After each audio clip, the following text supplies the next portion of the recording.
semua, bertemu lagi bersama saya Dr. Caturulan dari MPD dalam mata kuliah keterampilan berbicara. Untuk topik kali ini kita akan membahas tentang kecemasan berbicara. Kecemasan berbicara sebenarnya ini berkaitan dengan hambatan dalam berbicara. Nah, kita ulas kembali berbicara, yaitu keterampilan menyampaikan pesan melalui bahasa lisan. Seseorang akan memiliki rasa cemas karena khawatir, takut, dan gelisah bila harus bekerja di bawah pengawasan orang lain. Hal ini bisa Anda rasakan ketika Anda harus melakukan pidato di depan publik dan Anda tidak pernah sebelumnya melakukan pidato di depan publik. Itu akan ada tekanan tersendiri yang ada dalam atau yang muncul dalam diri Anda. Kemudian, ketidakmampuan diri untuk melawan kecemasan dapat berakibat pada pembentukan rasa rendah diri, kadang meremehkan diri sendiri, menganggap diri tidak menarik, dan menganggap diri tidak menyenangkan bagi orang lain, di mana segala pikiran negatif tersebut dapat menjadi faktor penghambat perkembangan diri untuk jangka panjang. Sedangkan saat berbicara depan umum atau jangka pendek, pikiran negatif tersebut akan mengakibatkan tidak dapat dikendalikannya situasi. Beberapa aturan terkait dengan pembicara dan pendengar. Pembicara itu yang pertama harus mengatakan sesuatu, kemudian berbicara dengan tempat yang terpisah dari audiens dan menjadi pusat perhatian. Kemudian pembicara harus menyelesaikan pembicaraannya apapun situasi dan kondisi yang dihadapinya. Jadi situasi seperti ini yang membuat ada tekanan pada mental atau psikologis dari pembicara ketika berbicara di depan umum. Nah, dari sisi pendengar itu tidak dituntut untuk melakukan apapun. Kemudian pendengar duduk bersama sebagai kelompok. Kemudian pendengar boleh mendengar, boleh tidak. Dan setiap saat pendengar bisa melakukan apa saja seperti menengok teman di sebelahnya, berkomentar, meninggalkan ruangan, dan sebagainya. Jelas bahwa menjadi kelompok pendengar itu jauh lebih mudah daripada menjadi pembicara di depan umum. Nah, selanjutnya gejala-gejala tertekan saat berbicara di depan umum atau di depan publik. Ada gejala fisik, gejala terkait proses mental, dan ada gejala emosional. Jadi ada 3 gejala ini yang dihadapi oleh seorang pembicara ketika akan berbicara di depan umum. Nah, tekanan berbicara di depan umum dalam gejala fisik itu yang pertama detak jantung yang semakin cepat, tidak terkontrol. Kemudian ada juga yang lututnya gemetar sehingga membuat sulit berdiri atau berjalan menuju mimbar, atau sulit berdiri tenang di depan audiens. Selanjutnya suara yang bergetar, seringkali disertai mengejangnya otot tenggorokan dan berkumpulnya lendir di tenggorokan. Kemudian perasaan seperti mau pingsan, tekanannya luar biasa ya. Jadi memang tekanan yang terjadi pada setiap individu itu akan berbeda tergantung dari pengalamannya. Nah, kemudian ada juga yang merasakan kejang perut, kadang disertai dengan perasaan mual, mata berair atau hidung berlendir, kemudian telapak tangan atau punggung tangan yang berkeringat, nafas yang terengah-engah, mulut kering dan sukar menelan. Kemudian ada ketegangan otot dada, tangan, leher, dan kaki. Kemudian tangan dan kaki yang bergetar karena gemetar, dan suara bergetar atau parau. Jadi ini adalah gejala-gejala secara fisik yang bisa dilihat, tetapi tidak semua gejala ini sama pada diri setiap individu, karena itu akan berbeda-beda. Nah, kemudian tekanan berbicara di depan umum dalam gejala terkait proses mental. Kalau proses mental ini artinya adalah proses yang terjadi pada pikiran ya. Misalnya mengulang kata, kalimat, atau pesan yang tidak terlalu penting sebenarnya tapi diulang. Kemudian ada hilang ingatan atau lupa, ketidakmampuan mengingat fakta dan melupakan hal-hal yang sangat penting yang sebenarnya sudah disiapkan sedemikian rupa secara maksimal, tetapi karena ada tekanan secara psikis atau secara mental menjadi lupa dengan apa yang harus disampaikan. Kemudian tersumbatnya pikiran yang membuat pembicara tidak tahu apa yang harus diucapkan selanjutnya, dan pada akhirnya akan melewati hal-hal yang penting untuk disampaikan.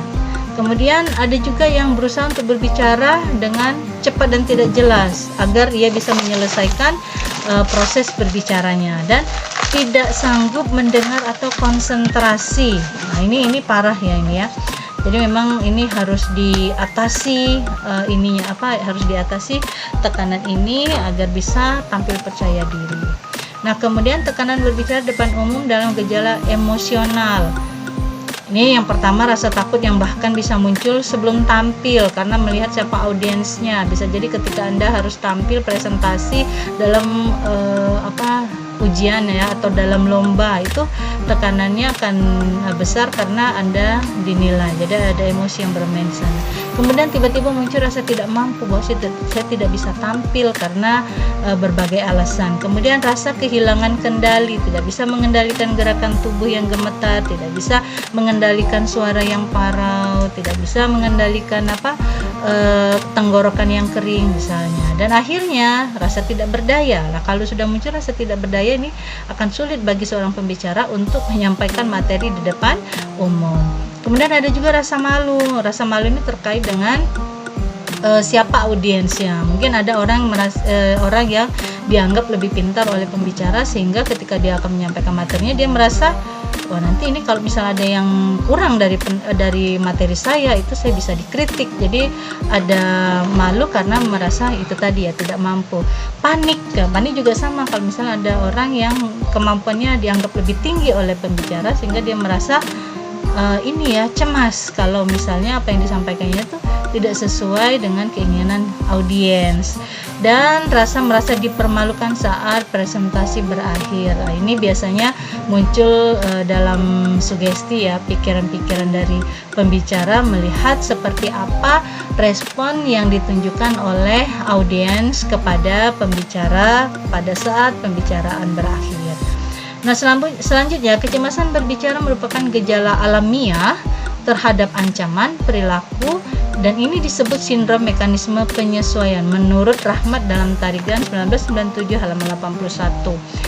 Jadi hal-hal yang menyebabkan orang mengalami kecemasan bicara biasanya yang pertama, tidak tahu apa yang harus dilakukan. Kemudian yang kedua, ketakutan akan mengalami kegugupan jika sedang berbicara, apalagi di depan orang yang memiliki otoritas atau atasan, guru, pakar, pokoknya oleh memiliki pengetahuan yang lebih tinggi.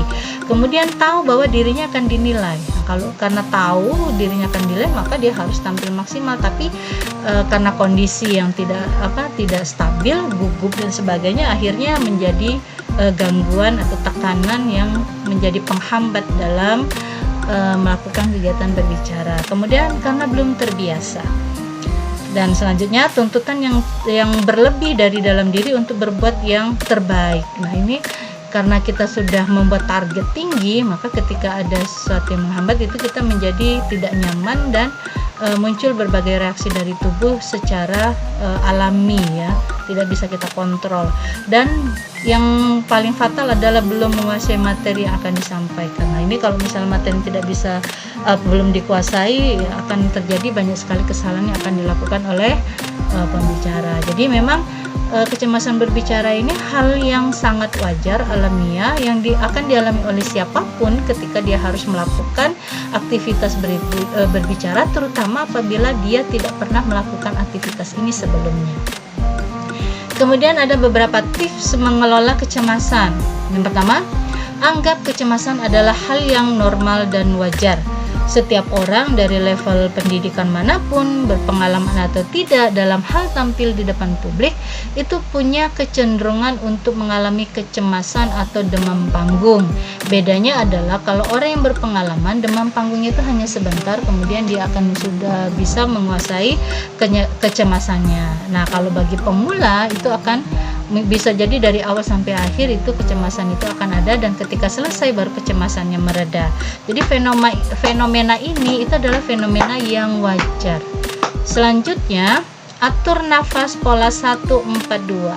Jadi caranya, tenangkan diri Anda, kemudian tarik nafas 1 hitungan, tahan 4 hitungan, lalu keluarkan 2 hitungan. Saat mengeluarkan napas, bayangkan setiap kecemasan keluar bersama napas Anda. Lakukan berulang-ulang sehingga detak jantung Anda menjadi normal, kemudian kegugupan Anda itu agak berkurang. jangan terburu-buru melakukannya. Kemudian afirmasi, artinya berikan kata-kata positif kepada diri Anda sendiri atau self talk. Jadi berkomunikasilah dengan diri sendiri dan katakan bahasa-bahasa yang positif. Saya yakin saya bisa, saya merasa tenang sekarang, dan seterusnya. Jadi memang harus ada kata-kata positif yang Anda berikan untuk diri Anda sendiri yang akan membuat Anda menjadi tenang. Nah, selanjutnya pikirkan hal-hal yang baik. Misalnya visualisasi, sebelum memulai pejamkan mata, lalu bayangkan Anda tampil di depan, menyampaikan dengan penuh percaya diri dan audiens sangat antusias mendengarkan Anda. Atau ketika Anda akan tampil itu, pejamkan mata Anda, ingatlah orang-orang yang Anda sayangi, yang bisa memberikan motivasi kepada Anda sehingga membuat Anda menjadi percaya diri dan Anda merasa diri Anda itu penting, sehingga Anda harus menunjukkan yang terbaik dengan mengingat orang-orang yang Anda sayangi. You can if you think you can.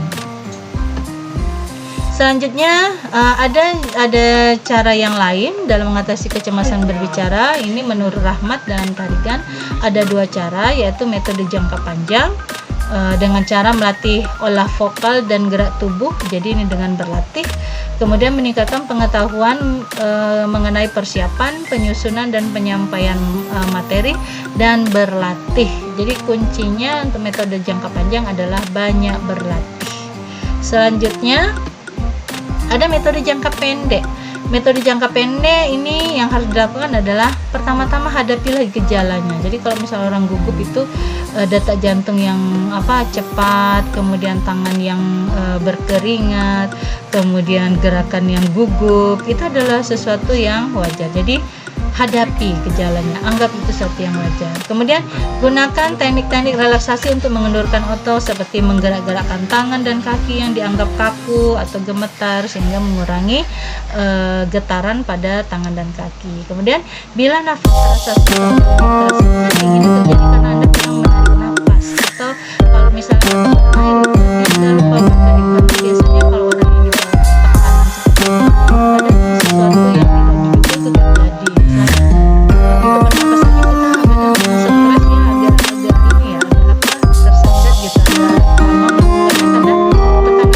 Bila dibutuhkan,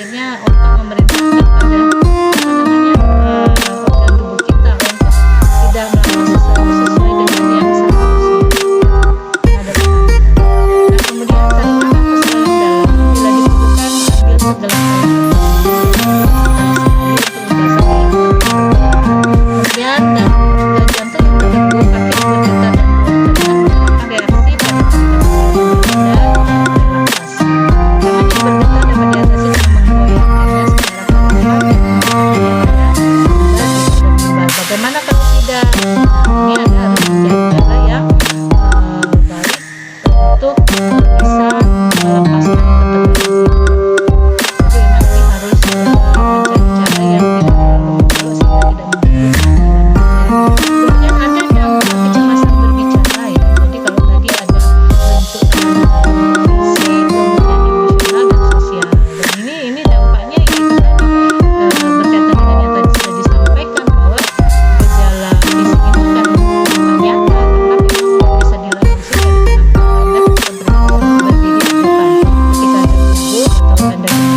adalah reaksi tubuh yang memang alamiah.